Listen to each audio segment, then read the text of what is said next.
તો નવરાત્રીને હવે ગણતરીના દિવસો બાકી છે, ત્યારે મહેસાણા જિલ્લામાં ગરબા આયોજકો દ્વારા તડામાર તૈયારી ચાલી રહી છે।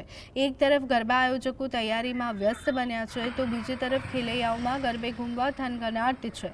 શહેરમાં મોટા પ્રમાણમાં ગરબા આયોજકો દ્વારા ગરબા મહોત્સવનું આયોજન કરાયું છે, ત્યારે પોલીસ વિભાગ દ્વારા સલામતી અને સુરક્ષાને ધ્યાનમાં રાખી તૈયારીઓ આરંભી છે। નવલા નોરતાના 9 દિવસ દરમિયાન રોડ ઉપર બાજ નજર રાખવા પોલીસે ચુસ્ત બંદોબસ્ત ગોઠવ્યો। માથાભારે અને લુખ્ખા તત્વોને પણ કંટ્રોલ કરવા તમામ ગરબા મહોત્સવ આગળ પોલીસ ખડે પગે રહેશે। ગ્રુપ ઓફ મહેસાણા દ્વારા આજથી બરાબર 25 વર્ષ પહેલા આ સમર્પણ ગ્રુપની સ્થાપના કરેલી।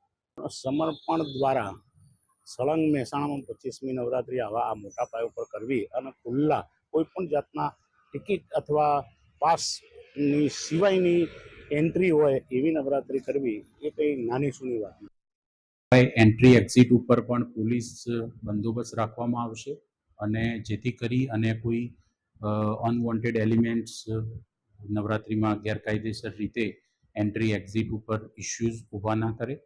એ સિવાય જે આજુબાજુનો વિસ્તાર છે ત્યાં પાર્કિંગ સંબંધિત સમસ્યાઓ પણ થતી હોય છે અને મૂળ માર્ગો ઉપર રોડ સાઈડ ઉપર પાર્કિંગ મોટા પ્રમાણમાં થતું હોય, જેના કારણે નોર્મલ જે રૂટીન ટ્રાફિક છે એ હેમ્પર ના થાય તેના માટે થઈ અને પણ પોલીસ દ્વારા પગલાં લેવામાં